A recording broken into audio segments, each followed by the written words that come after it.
Esa era la idea del viernes también, pues. Pero como no llevamos prisa, Melquisedec, ¿verdad? Se recuerda que estamos hablando de Melquisedec, todo el capítulo 7 de Hebreos se trata de Melquisedec, capítulo 7, y el Señor nos ha permitido compartir, ¿verdad? Por 10 horas más o menos, ¿verdad? Prácticamente es lo que llevamos con Melquisedec, y no es todo lo que hay acerca de Melquisedec que hemos estado espigando. Veíamos en el capítulo 7, verso 23, lo vamos a leer para poner una base así rápidamente. Yo no me quiero extender mucho porque ya me extendí en la mañana, pero fue culpa suya. Muy bien, dice 7:23 de Hebreos. Los sacerdotes anteriores eran más numerosos porque la muerte les impedía continuar. Pero él, hablando de Melquisedec, ¿verdad?, conserva su sacerdocio inmutable, puesto que permanece para siempre, por lo cual él también es poderoso para salvar para siempre a los que por medio de él se acercan a Dios, puesto que vive perpetuamente para interceder por ellos. Amén. Padre, en el nombre de Jesús te rogamos, añade bendición a tu palabra, Señor. Edifícanos, Señor, con los dichos de tu boca, edifícanos, Señor, con palabras de vida. Y como hemos visto, Señor, en esta mañana te rogamos que traigas lluvia, Señor, que traigas rocío sobre nuestras vidas, que satures la tierra, Señor, de tal manera que tu palabra se busque espacio, Señor, por cada rincón de nuestro ser interior, de tal manera, Señor, que termine por quebrar, Señor, la dureza de nuestro ser interior, y que esos manantiales de vida eterna, Señor, puedan brotar, Señor, de nuestro interior. En el nombre de Jesús, trae la unción de tus 5 ministerios saturándonos, Señor, de tal manera que empiece a brotar como manantiales, Señor, de nuestro ser interior, esa palabra eterna, esa palabra de vida. En el nombre de Jesús reprendemos toda oposición en los aires, venimos echando fuera toda oposición en las mentes, declaramos, Señor, nuestra mente, nuestro oído y nuestro corazón abiertos, Señor, para recibir tu palabra en esta hora. En el nombre de Jesús te lo rogamos, Señor, y te damos gracias en el nombre de Jesús. Amén, Señor, y amén. Muy bien. Así rápidamente, hablábamos el viernes en este pasaje acerca de, no lo vamos a repetir, ¿verdad?, porque si no nos quedamos atorados ahí, pero hablábamos acerca de Melquisedec, que es el sumo sacerdote, ¿verdad? Según el orden de Melquisedec, es nuestro sumo sacerdote. Vimos cómo no es temporal. Vemos también que es eterno, y en esa función eterna, dice, está nuestra salvación. Fíjese qué tremendo eso, es lo que dicen esos versículos que leímos. Por lo tanto, como no es temporal, no tiene un sucesor, sino que él permanece ejerciendo, dice, eternamente. Todo esto, que él es el sumo sacerdote, pero también él fue el cordero, ¿verdad?, que vino a morir. Tenía que venir el cordero de Dios, ¿para qué? Para que esa salvación fuera eterna. Por eso este sacerdocio es eterno, la salvación es eterna, y todos aquellos que participan de la salvación son herederos eternos y por lo tanto también sacerdotes eternos.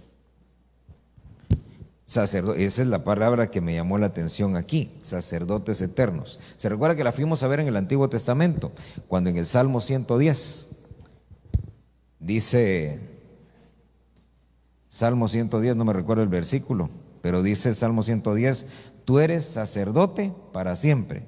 Y esa palabra para siempre es olam. 110 verso 4 creo que es. Vimos ahí que es olam, que son tiempos eternos, es eternidad. Y eso es lo que usted y yo tenemos que grabarnos. Esta salvación que nos dieron no es una salvación para ahorita, no es una salvación que nos va a meter en el cielo y que allá en el cielo vamos a estar un ratito bien, pero luego vamos a tener que ver cómo hacer para vivir más tiempo. No, es una salvación que nos va a dar eternidad. ¿Por qué razón? Porque el Señor es eterno. Vimos también acerca de las dos naturalezas de Cristo, ¿verdad? Vimos cuando, solo la estoy mencionando, pero es que, hermano, la Biblia le llama el unigénito del Padre, ¿verdad? Pero también le llama el primogénito de la creación, ¿sí? Porque en todo él tenía que ser el primero, ¿sí? Entonces, mire lo tremendo de esto. Nosotros somos hijos del Padre, ¿por qué? Por Cristo, ¿verdad? Dice que a través de Cristo fuimos hechos hijos, fuimos adoptados, ¿verdad? Muy bien. Ahora bien, quiere decir que si no fuera por el primogénito, nosotros no podríamos ser hijos, aunque fuimos hijos siendo espíritus. Bueno, a ver si todos me siguen el hilo, porque los que estábamos el viernes, pues ya más o menos traemos un contexto de lo que veníamos hablando. Pero fíjese pues, ¿de qué estábamos hablando el viernes? Hablábamos acerca de cómo Cristo es el unigénito. ¿Por qué? Porque es único, no hay otro. Cuando habla del primogénito, dice la Biblia que nosotros fuimos hechos primogénitos igual que Él, es decir, que vamos a compartir esta naturaleza. Hay cosas del unigénito que no pasaron al primogénito, por decirlo así. Amén. Lo que era heredable de Cristo como hijo, lo vamos a heredar, pero lo que no es heredable, no lo vamos a heredar. Amén. ¿Por qué razón? Y bueno, fíjese pues. Hablamos de Dios, vamos a ponerlo aquí rápido, Padre, Hijo y Espíritu Santo. Amén.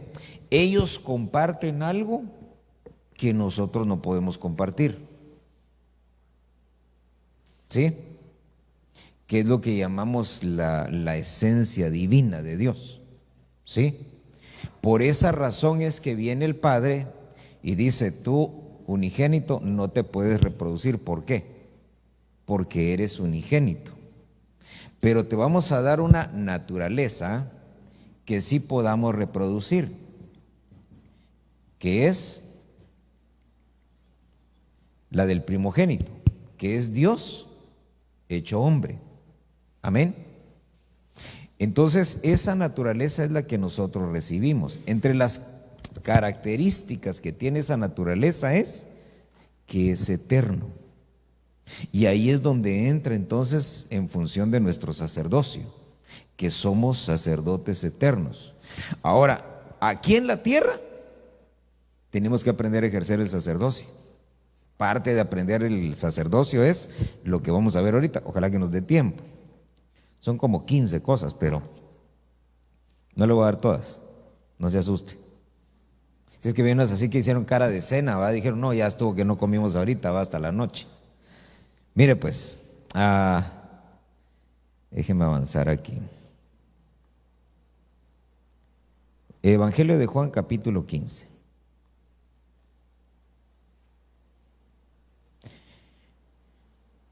¿Qué es lo que vamos a ver ahorita? Que en el verso 24 dice que ese sacerdocio permanece para siempre. Y esa palabra permanecer es lo que vamos a ver ahorita, porque hay cosas en las que nosotros debemos de permanecer.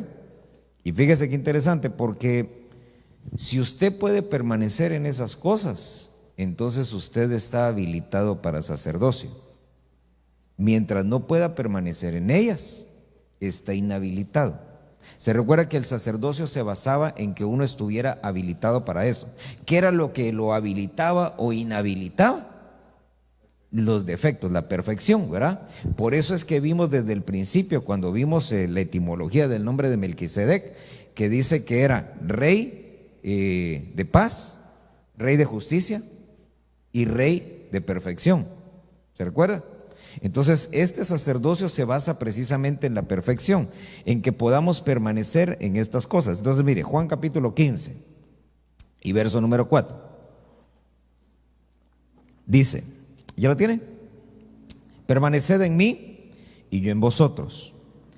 Como el sarmiento no puede dar fruto por sí mismo si no permanece en la vid, así tampoco vosotros si no permanecéis en mí. Fíjese entonces, tenemos que permanecer ¿en quién? En Cristo, ¿verdad? Ahora fíjese esto.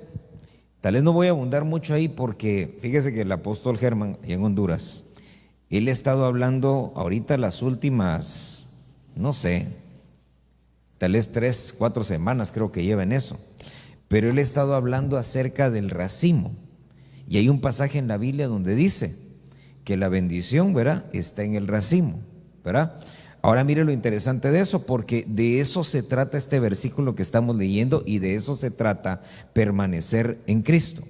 En Cristo es que uno esté en el racimo. Fíjese pues, ¿cuál es la esencia del mensaje que ha estado trasladando el apóstol? Porque tiene mucha relación con esto. Que la bendición no está en una uva, sino en todo el racimo. Y el racimo va a poder dar fruto, porque mire, el sarmiento, ¿qué es? El sarmiento es ese tronquito que después se va a convertir en un racimo. ¿Por qué? Porque se va a llenar de frutos. Entonces la bendición, para que esté en el racimo tiene que estar en el tronco, y el tronco es Cristo. Por eso dice ese pasaje: permaneced en mí, yo en vosotros, así como el sarmiento, se lo voy a parafrasear, así como el sarmiento no se puede convertir en un racimo a menos que esté pegado al tronco, así también dice, vosotros sin mí no vais a poder, dice. Así por sí mismo dice, si no permanece en la vid, así tampoco vosotros, si no permanecéis en mí. Entonces mire qué tremendo, porque esto de lo que habla es de algo que hemos venido apuntalando, ¿verdad? De la unidad del cuerpo, la unidad del cuerpo. Mire el hermano que está ahí a la par suya, o que esté cerca. Ese hermano es parte del racimo. Y si no aprendemos nosotros a estar en el... Porque mire, yo no me imagino así, ¿verdad?, una ova que esté diciendo, esta de aquí a la par me cae mal, quítenla, arránquenla, ¿verdad? Ahí salió y ahí está. ¿Y qué puede hacer? Mire, nosotros en función del cuerpo de Cristo, nosotros somos un racimo. Y no podemos independizarnos del resto del cuerpo. En el momento que digamos, ese racimo de allá nos cae mal, ¿verdad?, esa iglesia de allá no es y todo, a nosotros más bien nos van a dar el machetazo, ¿verdad? Uno no puede decir, Señor, mira, esta uva está muy, muy fea, quítala, Señor, arráncala, déjanos solo nosotros los bonitos. No se puede.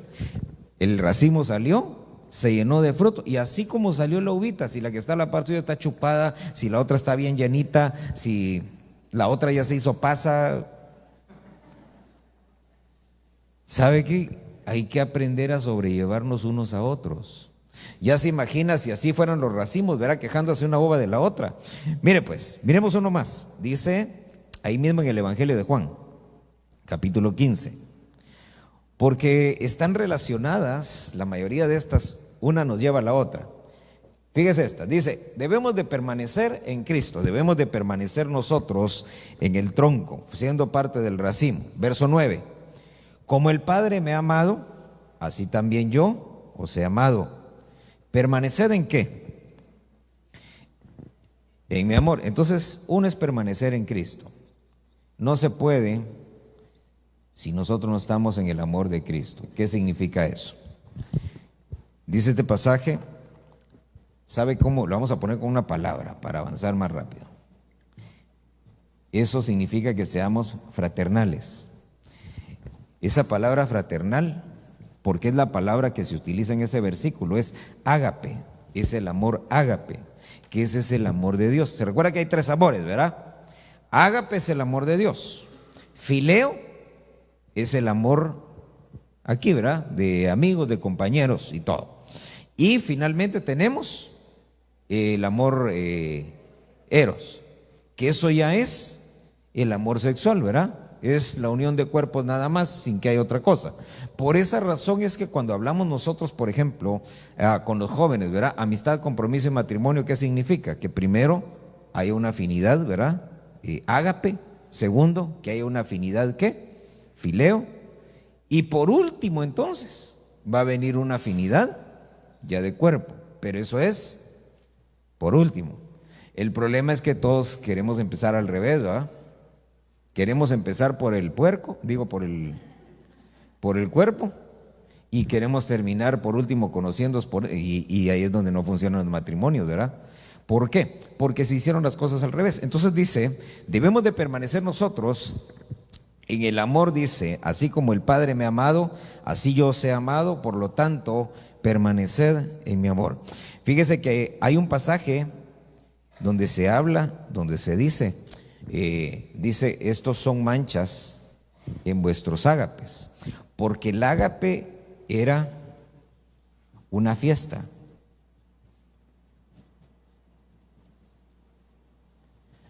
Que se hacía por amor, donde se compartía por amor. Entonces, una de las cosas que nosotros tenemos que tener cuidado, y mire qué tremendo es eso, porque nosotros tenemos, por ejemplo, las confraternidades, ¿verdad? ¿Qué es la confraternidad? Es una fiesta, ¿verdad? Hacemos una fiesta. Venimos, alabamos, cantamos, danzamos, nos colgamos del ventilador, la prédica y todo, y luego vamos allá y nos sentamos, pero todo tanto lo de aquí como lo de allá, es parte de esa fiesta, ¿sí? Entonces, eso ya se hacía en la iglesia del principio. Se reunían, hermanos, había culto, había de todo, pero también se sentaban y compartían con los demás lo que ellos tenían. Entonces, dése cuenta cómo el amor de Cristo nos permite a nosotros poder tener ese tipo de convivencias. Por eso, mire, cuando hacemos las confraternidades, lo esencial no es que usted vaya y se siente con los que siempre se sienta. Por ejemplo, ahorita nos sentamos. ¿Cómo se sentó ahorita para el culto? Uno ve y dice, voy a sentar aquí con mi mamá, voy a sentar con, ¿verdad? Uno busca. Pero en las confraternidades lo que uno tiene que buscar no es sentarse con el que se sienta siempre, sino tratar precisamente de poder compartir con alguien más, con otros hermanos de otras iglesias, con otros que vienen de otros lugares. Por ejemplo, el pastor Efraín me decía el otro día, yo cuando voy, dice, yo no me siento con mis ovejas, porque allá las tengo todo el tiempo. Entonces yo cuando voy a las confraternidades, allá con ustedes y todo, yo les digo, ahí ustedes siéntense donde puedan, a mí ni me busquen, yo me voy a sentar con los pastores y ustedes siéntense donde puedan. Porque Él quiere que haya convivencia, que compartan. Entonces, de eso se trata precisamente, el poder compartir fraternalmente. Fíjese entonces, acompaña, 1 Corintios 16, verso 13.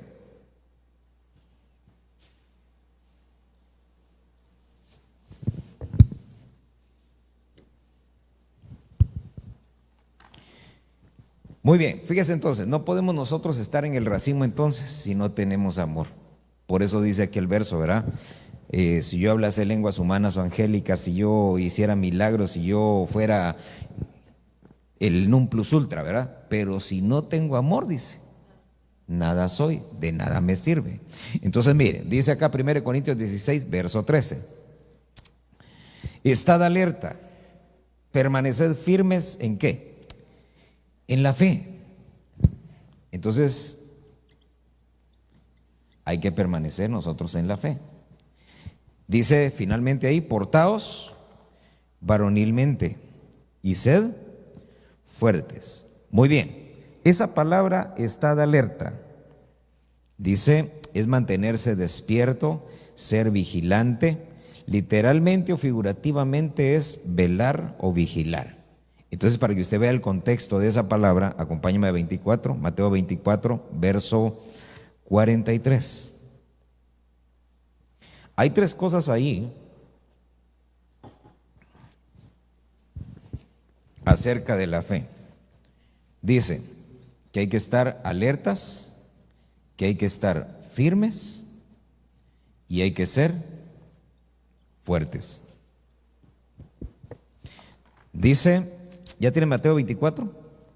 Verso 43. Dice, pero comprended esto. Si el dueño de la casa hubiera sabido a qué hora de la noche iba a venir el ladrón, hubiera estado alerta, es decir, hubiera estado vigilante, hubiera estado despierto, dice, y no hubiera permitido que entrara en su casa.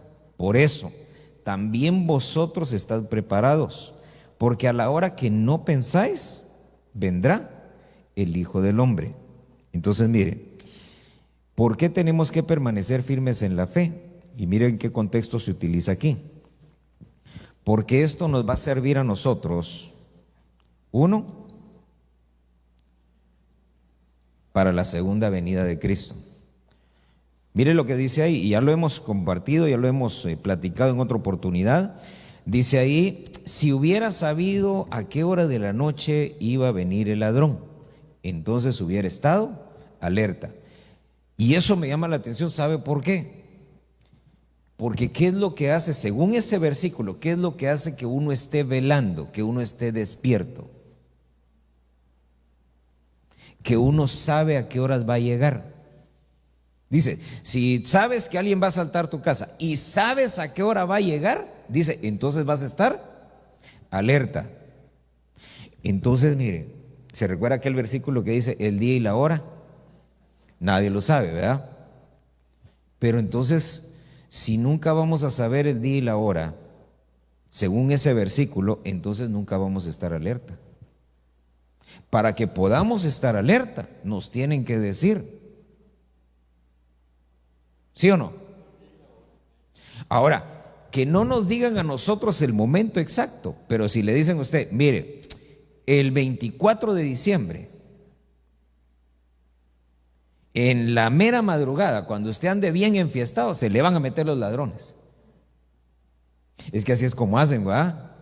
Se van, hermano, y allá van por un regalo y cuando regresan la casa vacía, mejor se hubieran quedado en la casa y abandonado el regalo, ¿va?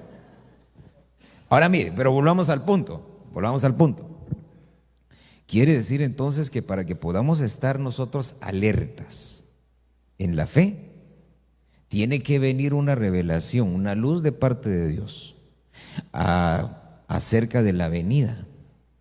Y aunque no nos vayan a decir 3 de la mañana con 22 minutos, 30 segundos, 25 décimas, solo con que nos digan, mire, viene en el 2000 X, para que no vaya a decir usted que yo dije algún año, ¿va? X, 2000X, en el mes de febrero, el 31 de febrero.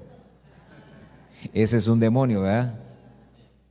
Pero mire, pues, si a usted le dice el Señor, mira, en el 2020, en el mes de marzo, el día 14, durante la madrugada, espérame, ¿qué hace usted? Y hermano, yo creo que a algunos hasta insomnio les daría. Ya no dormirían, ¿verdad? Todos los días. ¿Sabe qué? Mire, pues algunos ¿sabe qué harían? Empezarían a dormir de día. ¿Por qué?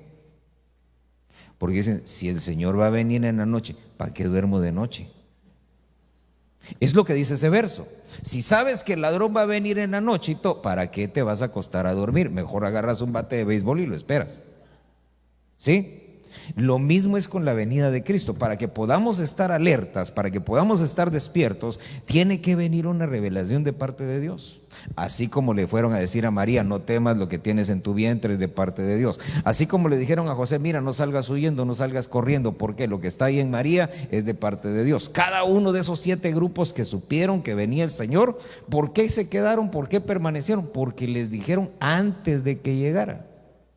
Entonces tiene que venir una luz para que podamos nosotros estar alertas, permanecer firmes y que podamos ser fuertes, porque hermano, yo le he dicho, si yo un día vengo y le digo a usted, hermano, el Señor no se me apareció, vaya, tuve un sueño y fue sensacional, me dijo que venía el otro año.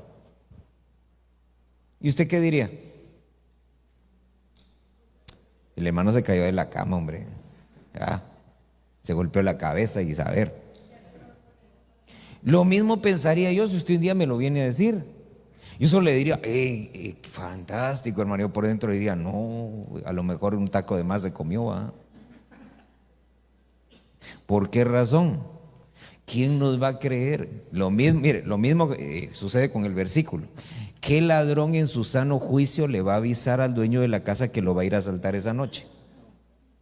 Vea que no cabe en la lógica humana, pero en la lógica de Dios sí cabe que Él nos avise y nos diga para que estemos alertas. Amén. Entonces mire, dice acá Mateo 26, vayas al capítulo 26.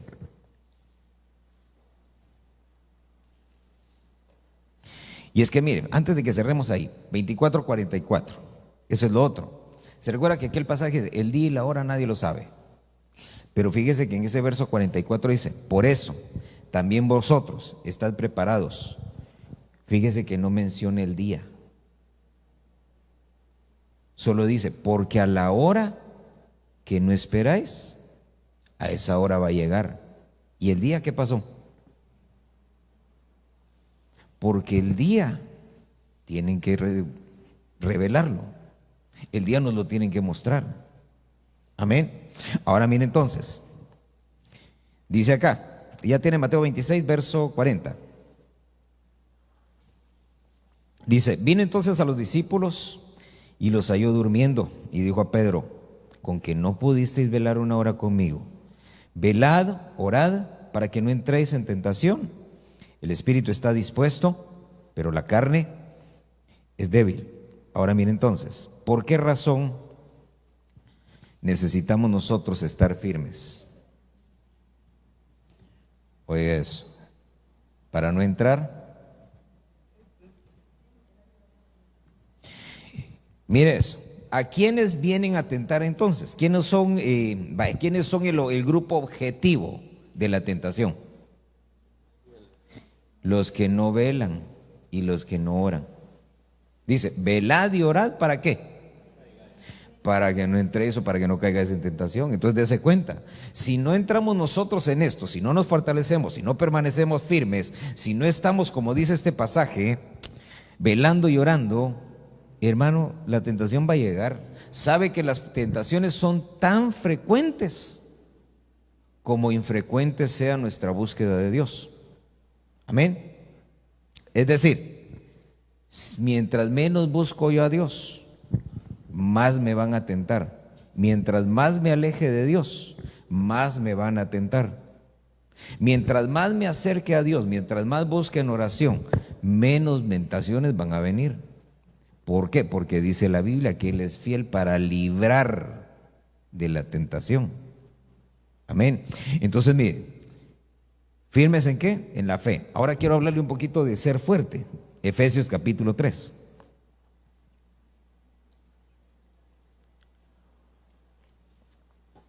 Porque esa palabra, fíjese que esa palabra en griego es, bueno, está bien rara, no se la voy a decir, pero tiene el número 2901. Dice, es autorizar, fortalecer, aumentar en vigor, es decir, como un proceso en el que se va creciendo. Entonces mire Efesios 3:16, dice, que os conceda, conforme a las riquezas de su gloria, ser fortalecidos, o si lo vemos literalmente, como dice el diccionario, aumentar en vigor o aumentar en fortaleza con poder por su espíritu en el hombre interior. Entonces, ¿sabe qué significa eso? Porque quiero que vea en el contexto que se utiliza. Váyase a Lucas capítulo 1. Verso 80.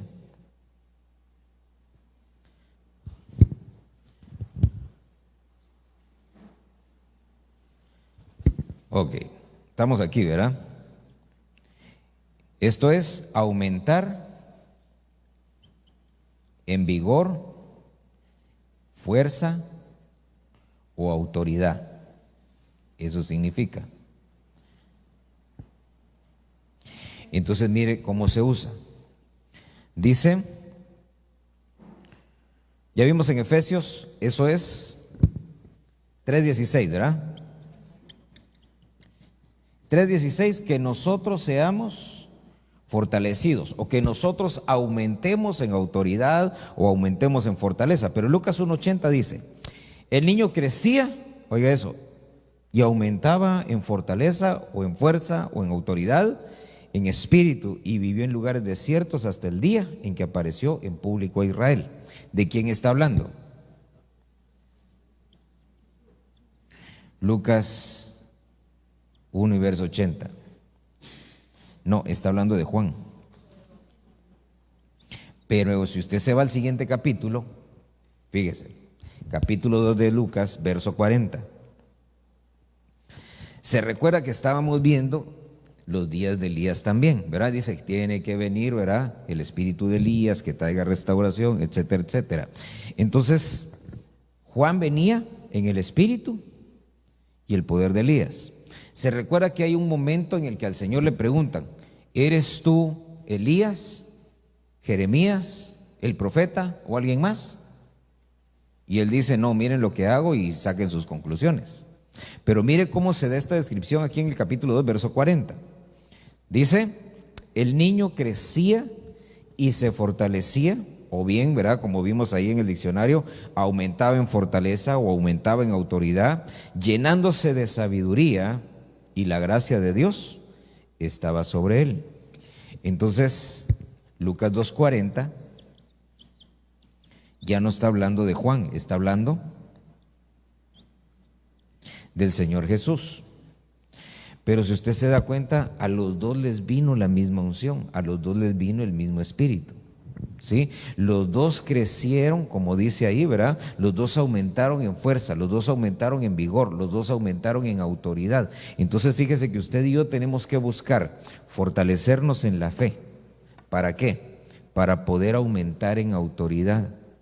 No tiene la misma autoridad un niño que un adulto. Amén. ¿Por qué razón a veces nosotros, hermanos, reprendemos, echamos fuera o tratamos nosotros de pelear alguna batalla espiritual y no podemos? Sentimos, hermano, como que no hay un efecto, vaya. Y a veces dice uno, no, es que cuando voy a la iglesia se siente diferente, ahí sí siento como que reprendo y sucede, porque hay más autoridad. Amén. Entonces, mientras uno va creciendo y va desarrollando, a la par que uno va creciendo, también va creciendo la autoridad.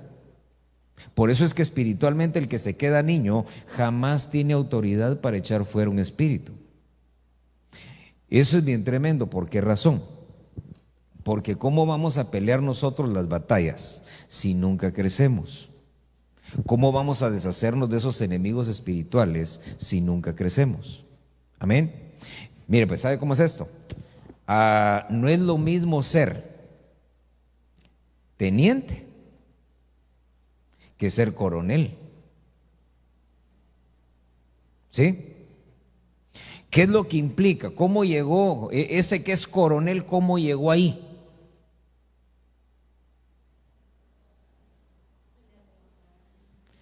Creció en autoridad, aumentó en autoridad. ¿Cómo lo logró? Tuvo que haber hecho una carrera ahí, ¿verdad? Y lo mismo sucede también con nosotros espiritualmente. Si queremos nosotros tener autoridad, hay que crecer. Si queremos tener nosotros autoridad, tenemos que madurar. Mientras no maduremos, mire pues, por esa razón es que a veces hay males que no nos los podemos quitar de encima. El Señor es poderoso, ¿sí o no? ¿Sí? Entonces, mire, se lo voy a poner así. Imagínese usted un niño de 3 años. Usted le daría un cuchillo de carnicero para que fuera a jugar. ¿Por qué no?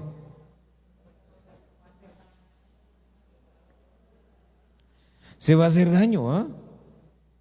¿Sí? ¿Sí estamos de acuerdo todos en que se hace daño?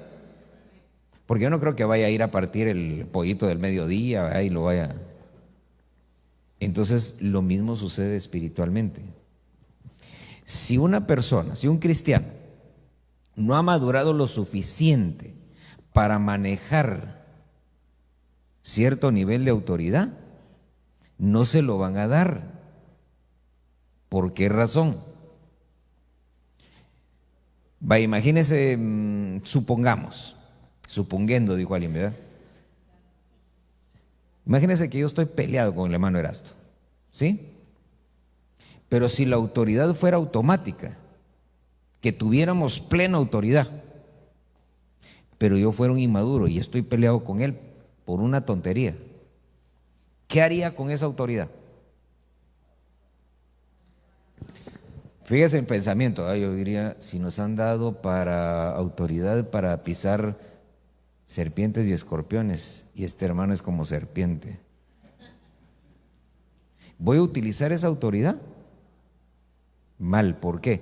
Porque voy a empezar a orar en contra de él, y como tengo autoridad, puedo traer incluso males sobre él. Por eso, no estoy peleando con él, no va a pensar, le dije que era un ejemplo, ¿verdad?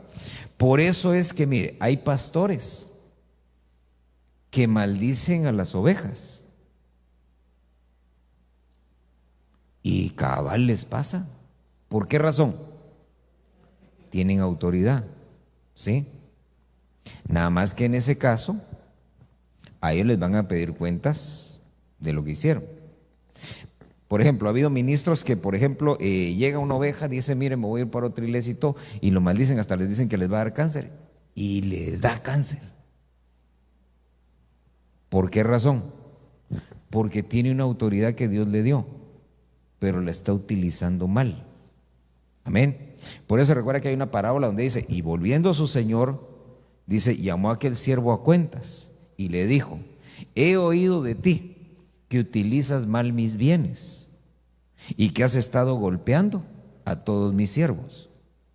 Y entonces dice, le quita la administración. Amén. Entonces por esa razón es que dice que el Señor crecía, y mientras él iba creciendo, es decir, mientras iba dejando de ser niño, aumentaba su nivel de autoridad. Mire la relación. ¿Quiere usted tener autoridad sobre el enemigo? Ahí está la persona y pregúntele, ¿quieres tener autoridad sobre el enemigo? ¿Quieres ejercer autoridad? Mejor dicho. Dígaselo así, pero serio, mírelo a los ojos. No para hipnotizarlo, reprendemos. Mire a los ojos y dígale, madura. Madura, ya no seas infantil, ya no seas niño. Por esa razón es que, hermano, a veces oramos y reprendemos, no pasa nada. ¿Por qué? Porque no maduramos, porque no crecemos. Mire pues, por eso dice Juan el Bautista se fortaleció. Y mire, ¿qué le hicieron a Juan el Bautista? ¿O qué le pudieron hacer mientras que él anduvo bien? Nada. Le decía, hermano, al rey, ¿cómo era que le decía?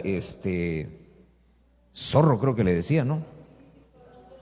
No te es lícito, o sea, es como que uno le fuera a decir al presidente, ¿ya? No te es lícito andar con otra que no es la tuya. ¿Qué le hace el Estado Mayor Presidencial? Lo mandan de vacaciones, pero eternas, ¿va? Sí, o sea, no se puede. Juan, hermano, se lo decía y el rey dice que le tenía miedo. Fíjense que me llamó la atención cuando yo leí eso. Dice que le tenía miedo. Y entonces por eso él le decía un montón de cosas, Juan, y hermano, y el rey así, ¿quieres que vayamos? No, déjenlo. Al fin y al cabo no me importa. No, pero dice la Biblia, le tenía miedo. ¿Por qué le tenía miedo? Porque había una autoridad en él. ¿Cuándo fue cuando la autoridad de Juan empezó a menguar? Cuando dudó, ¿verdad? ¿Eres tú? ¿O tenemos que esperar a otro? Y al día siguiente, cuello, ¿verdad? Es decir, que retrocedió en su crecimiento. Si no, hermano, yo creo que hubiera seguido, fíjese, ¿verdad? Ahora mire, dice, acompáñeme, Gálatas capítulo 5.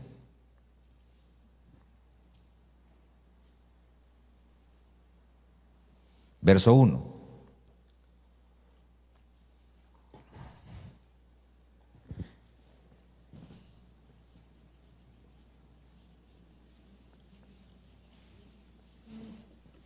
¿Sí? Dice, para libertad fue que Cristo nos hizo libres. Por tanto, permaneced firmes. No os sometáis otra vez al yugo de esclavitud. Ok, entonces tenemos que permanecer firmes en la libertad. Pero hermano, ¿de qué libertad está hablando? Porque eso es importante. Algunos lo entienden y dicen, no, a libertad nos ha llamado el Señor, por eso yo puedo ir a la disco, puedo ir aquí, puedo hacer, puedo deshacer, porque a libertad nos ha llamado. No es eso lo que dice ahí. Para entender eso, recuérdese que la Biblia cuando se escribió, no se escribió con capítulos y versículos. Amén. Sino que la Biblia se escribió todo corrido, todo corrido. Cada carta era todo de corrido. Amén. Y entonces es cuando empiezan los concilios y todo, y que empiezan a separar por capítulos, por libros, por versículos, y entonces tenemos lo que tenemos ahora como Biblia, que es un trabajo bonito porque está ordenado, le facilita a uno la estudiada y todo, pero originalmente no se separó. Entonces, ¿de qué está hablando el apóstol cuando habla de esa libertad? Si usted se va al capítulo 4, está hablando acerca de dos personajes. Está hablando, por un lado, de Isaac y por otro, de Ismael. Y entonces dice, porque estos dos, dice, uno era hijo de la libre y el otro era hijo de la esclava. Y está hablando de dos tipos de simientes. Entonces, ¿los dos eran hijos de Abraham, sí o no? ¿Sí?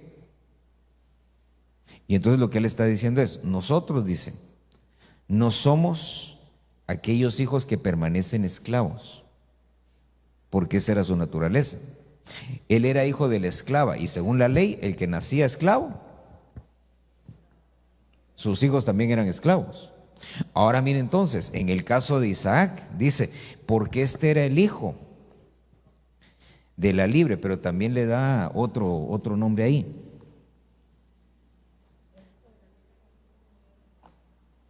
Esa es la cosa. Este era el hijo de la promesa. Y la promesa está ligada al sacerdocio. Por eso dice, Dios dice, prometió, y no encontrando nadie más grande, también juró por él mismo. Tú eres, ¿qué? Sacerdote para siempre. Entonces, por eso le decía yo, todo el que es como Isaac, ¿qué es lo que va a hacer? Va a ser libre, pero ¿libre de qué? Y ahí está el detalle, ¿verdad? Mire pues, pregunta que se la pasó ya, ¿libre de qué fuiste? ¿De qué te liberó el Señor? Porque mire, a Ismael nunca lo liberaron. Él era y sigue siendo hasta hoy el hijo de la esclava. Pero Isaac es el hijo de la libre, allá atrás y hasta hoy. Amén. Y nosotros, dice, somos de alguna manera, ¿verdad? Así como él, hijos de una promesa. La promesa es que íbamos a ser sacerdotes. Ahora entonces, dice, a la libertad, dice, para libertad fue que Cristo nos hizo libres, por tanto permaneced firmes y no os sometáis otra vez al yugo de esclavitud. ¿Cuál es el yugo de esclavitud? Volviendo a la figura de estos dos. ¿Por qué razón llega un momento en el que viene la esposa de Abraham y le dice, ¿sabes qué? Que se vaya esta mujer y que se lleve a su hijo? ¿Se recuerda por qué fue?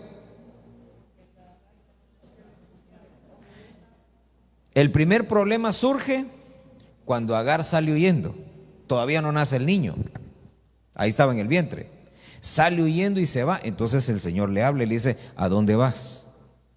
Vuelve allá a la casa de tu señora y te sujetas y toda la cosa. Amén. Entonces viene y nace Ismael. Más adelante nace Isaac. Entonces dice que Ismael empezó a burlarse de Isaac, del chiquito. Entonces mire, ¿cuántos tuvieron hermanos pequeños? Bueno, baje la mano, le voy a cambiar la pregunta. ¿Cuántos fueron el hermano pequeño? ¿Y cómo les fue?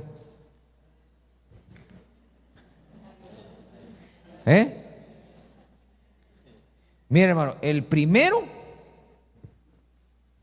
siempre a sus anchas, ¿verdad? La casa es para él, el refri es para él, la tele es para él, todo es para él. Viene el siguiente o los siguientes, ¿verdad? ¿Y qué sucede? Que lo que el grande le hace al segundo, el segundo se lo hace al tercero, y si solo fueron 3, al tercero se lo llevó el río, ¿verdad? Sí, porque se le ponían el suéter del mayor, del segundo, y a él ya le llega, aquel lo había recibido azul, a él le llegaba celeste, ¿va?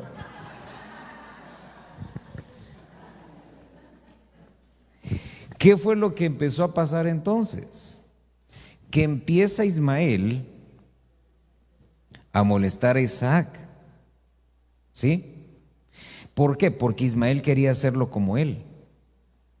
Por eso es que viene Sara y empieza a ver la influencia que es Ismael para Isaac.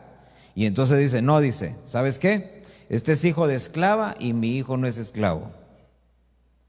Entonces hay algo de lo que nosotros tenemos que cuidarnos. Es de la influencia de los ismaelitas. El ismaelita es el que es mitad del mundo y mitad de Cristo, ¿sí? Que no ha dejado aquellas cosas del mundo porque como quiera encuentra alguna justificación para eso, ¿ah? Y que trata de influir a los otros. Seas tan fanático, no vayas tan seguido, no alabes tanto, no brinques, te ves mal, hombre. ¿Qué tantas cosas, hermano, que puedes? Ese es el ismaelita. Y ese es el que al final de cuentas hay que sacarlo de la casa. ¿Pero quién lo saca? Fíjese que no lo sacó Sara, no lo sacó tampoco Isaac. ¿Quién lo sacó? El Padre, el Padre. Por eso es que dice que en el tiempo final, dice que va a venir el Señor, ¿verdad? Y va a mandar ¿a quiénes? A los ángeles. ¿Y ellos qué van a hacer? Chismaelita, fuera, váyase, debe estar contaminando. Ellos se van a encargar de sacar a los ismaelitas para que se quede solamente la simiente de la promesa. Amén. No somos nosotros los que tenemos que sacar. ¿Se recuerda? Cuando dijeron aquello, Señor, mira, ¿qué quieres que hagamos? Cortamos, separamos aquí. No, dijo no. Ustedes no, ¿por qué? Porque ustedes se van a llevar lo malo, pero también van a arrancar lo bueno. En el final, allá cuando lleguemos al final, cuando estemos en el desenlace, el Señor se va a encargar de mandar sus ángeles y Él va a separar ¿qué? La cizaña del trigo. ¿Para qué? Para no dañar el trigo. Entonces mire qué tremendo. Por eso es que usted y yo tenemos que ver, ¿usted qué es? ¿Ismaelita o Isaac? ¿Sí? Porque tenemos que permanecer firmes.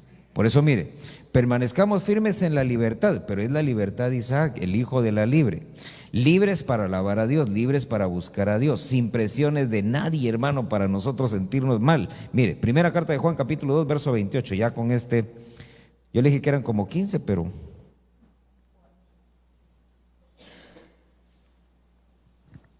solo le voy a dar 5, porque ya lo veo con hambre.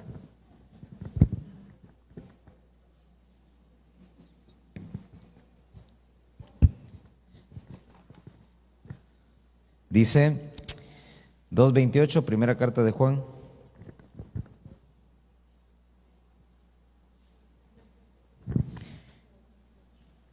Dice, ahora, hijos, permaneced en Él, para que cuando se manifieste tengamos confianza y no nos apartemos de Él avergonzados en su venida.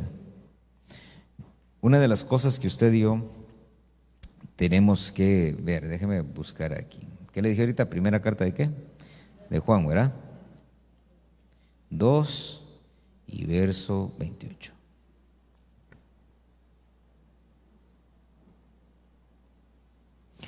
Fíjese pues, dice, verso 27. En cuanto a vosotros, la unción que recibisteis de Él permanece en vosotros.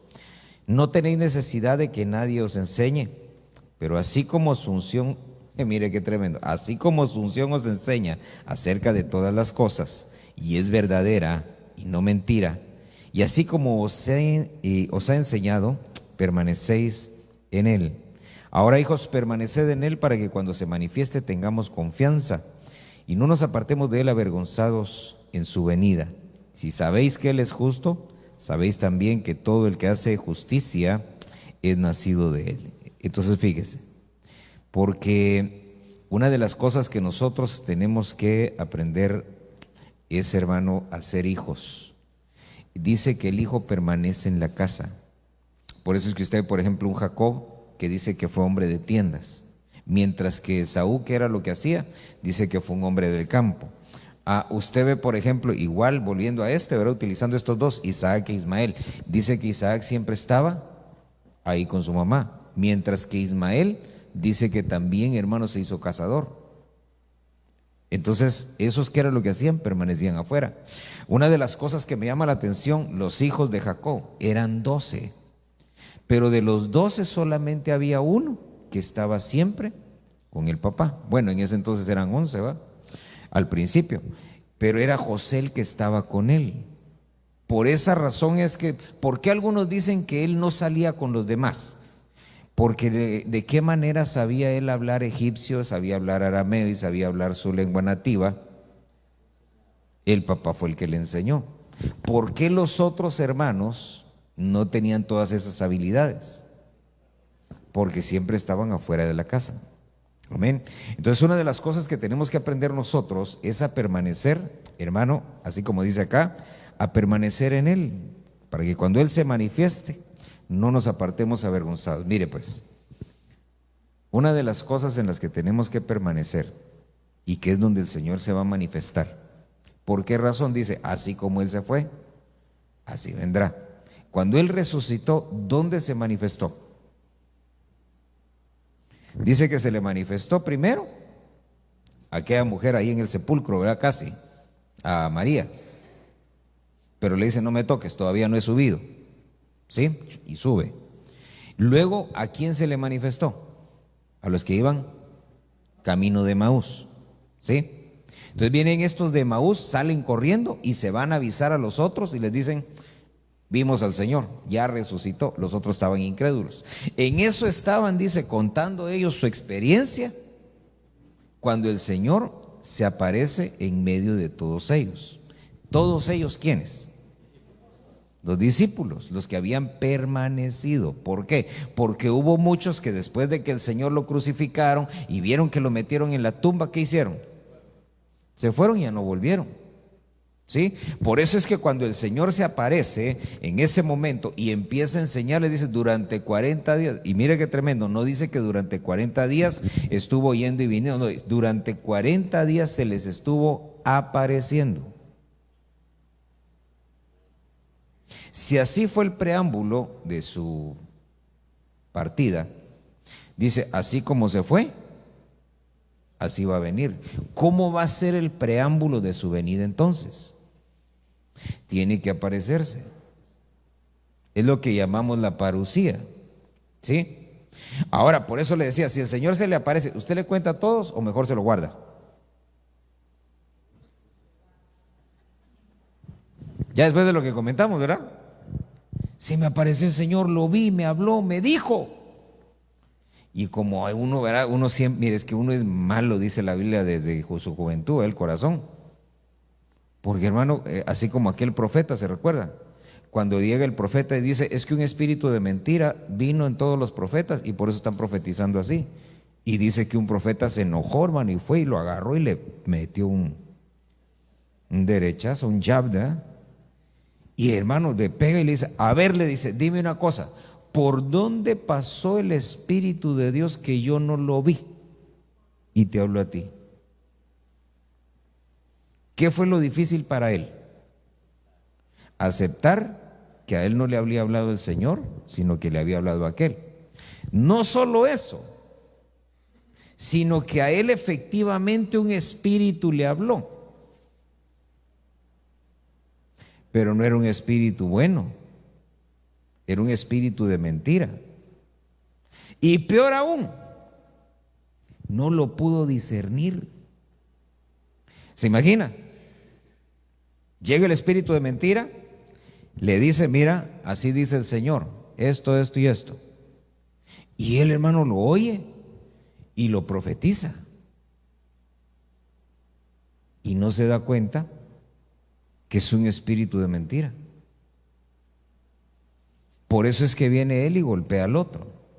Entonces mire, cuando el Señor empiece a manifestarse, va a ser difícil, ¿verdad?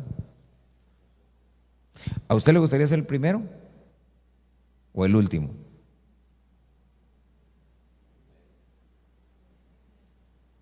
¿Ah? Mire, le voy a decir, viene alguien y dice, se me apareció. Lo primero que va a venir, si ni hora, ¿cómo se le va a aparecer? ¿Verdad? Apenas viene al culto, ¿cómo se le va a parecer? Si esta es la chismosa de la iglesia, ¿cómo se le va a parecer? ¿Sí o no? Mire, lo primerito que vamos a empezar a buscar, ¿qué es? Algo que descalifique, ¿verdad? Pero mientras que hagamos eso, mire, más a la cola nos van a mandar, más lejos va a estar nuestra propia parucía, vaya, ¿sí? Nuestra propia visión. Porque hermano, mire, se les apareció a distintos grupos. Se recuerda en su venida, en su primera venida, a los pastores. ¿A quiénes? A los que estaban velando, y a los que no estaban velando, no. Entonces, cuando el Señor se empieza a manifestar y llegue un hermano o una hermana y le diga, fíjese que vi al Señor ayer, ¿qué tiene que hacer usted? Mire, aunque le duela en su orgullo, gócese con él para que también a usted le llegue. Amén. ¿Por qué razón? Se recuerda que el último en ver al Señor, ¿quién fue? Piense. El último en ver al Señor resucitado de ese grupo, antes de que el Señor subiera. Tomás. ¿Por qué fue el último? Por incrédulo. ¿Por qué? Porque todos le dijeron, a la vieras Tomás, se nos apareció el Señor. Y Tomás, así como no, que fumaron. Mire qué tremendo. ¿Por qué? Porque todos los que estaban ahí lo vieron. Todos le dan testimonio. ¿Y él qué dice? Nah, sí, cómo no. Y traía heridas. Porque si no trae heridas, no es. Porque a veces hasta una teología se hace uno de su incredulidad. Si yo no meto los dedos, si no pongo la mano, y diciendo eso estaba, lo que quiero que vea es esto, que hasta los incrédulos, hasta los que les falte fe, pero la experiencia de Dios va a ser más terrible, porque aunque lo van a ver, pero como no tienen fe, ¿de qué les va a aprovechar? Porque Tomás, recuérdese, cuando llega el Señor, dice, no Señor, no, a ver, mete la mano, aquí está, toca para que veas que soy de carne y hueso. Pero aún así, sin fe, ¿qué dice la Biblia? Entonces usted y yo tenemos que aprender a creer. Así como creemos en el Señor, en el Espíritu Santo, en el Padre, tenemos que aprender nosotros a creer y a confiar también en el que está a la par. Y el que está a la par, ministrese para que no lo agarre un espíritu de mentira. No le dije a usted al que está a la par. Sí, porque va a haber espíritus de error infiltrándose para engañar. Amén. Y amén. Cierre tus ojos, vamos a orar. Hay que permanecer.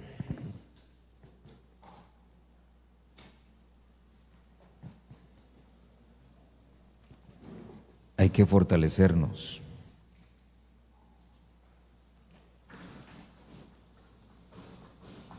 Y con tus ojos cerrados, ponte de pie y vamos a orar al Señor.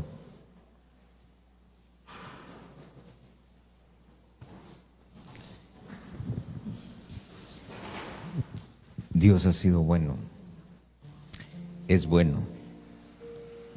Y seguirá siendo bueno porque esa es su naturaleza. Dios quiere bendecirnos, quiere introducirnos a su reino, quiere que compartamos con Él su trono, pero es necesario que nosotros aprendamos a permanecer firmes, que aprendamos a crecer en autoridad, que aprendamos a crecer nosotros, a madurar. Y que vayamos soltando, como dice el apóstol Pablo, cuando yo era niño pensaba como niño y hacía cosas de niño, pero cuando maduré, cuando crecí, dejé las cosas de niño, abandoné las cosas de niño Y así de la misma manera nosotros tenemos que abandonar todas las cosas propias de la inmadurez para empezar a crecer en la fe, para empezar a crecer en el evangelio, para empezar a crecer nosotros en el ágape, es decir, en la confraternidad de los hermanos. Ahí con tus ojos cerrados, alza tus manos al cielo. Padre que estás en el cielo, en el nombre de Jesús, rogamos, suplicamos en esta hora, Padre, rogamos y suplicamos en esta hora, para que tú, Señor, nos lleves por ese camino de crecimiento, de madurez. Tu palabra dice, Señor, que tú creciste, Señor, en gracia, creciste en sabiduría, creciste en conocimiento, creciste en el poder también y en la autoridad. Así nosotros queremos crecer también, queremos madurar también. Ahí donde estás, dile: Señor, quiero dejar las cosas de niño. Ya no quiero ser un inmaduro. Quiero ser, Señor, una persona madura en la fe, para poder ayudar a otros, para poder auxiliar a otros, pero sobre todo porque quiero participar, Señor, de esos bienes futuros. Quiero participar, Señor, de todas esas cosas espirituales que has prometido para nosotros. En el nombre de Jesús, Señor bendito, te rogamos en esta hora, impártenos, Señor, de tu gracia, impártenos de tu autoridad, impártenos de tu sabiduría, de tu conocimiento, Señor, para que podamos crecer en el nombre de Jesús, que podamos permanecer unidos, que podamos permanecer, Señor, adheridos, Señor, a ese racimo, Señor, a ese sarmiento, para que podamos, Señor, ser frutos dignos para ti. En el nombre de Jesús, venimos reprendiendo, Señor, todo espíritu de división. Venimos reprendiendo todo espíritu contrario, Señor, a la unidad. En el nombre poderoso de Jesús, te rogamos, Padre bendito, que traigas sobre nuestras vidas una administración especial, una unción especial, de tal manera, Señor, que cada día más nos amemos, que cada día más nos unamos, Señor, de tal manera que seamos como un solo hombre y que podamos enfrentar, Señor, a nuestros enemigos como uno solo. Los enemigos de la enfermedad, los enemigos del fracaso, los enemigos de la economía, en el nombre de Jesús. Danos autoridad, Señor, haznos crecer en autoridad. En el nombre de Jesús.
Él volverá.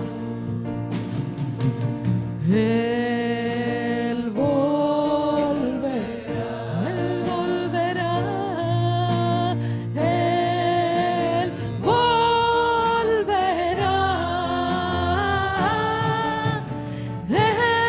volverá.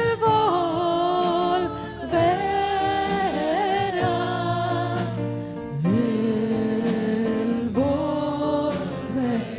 Viene por mí, diga, declara esta noche. Viene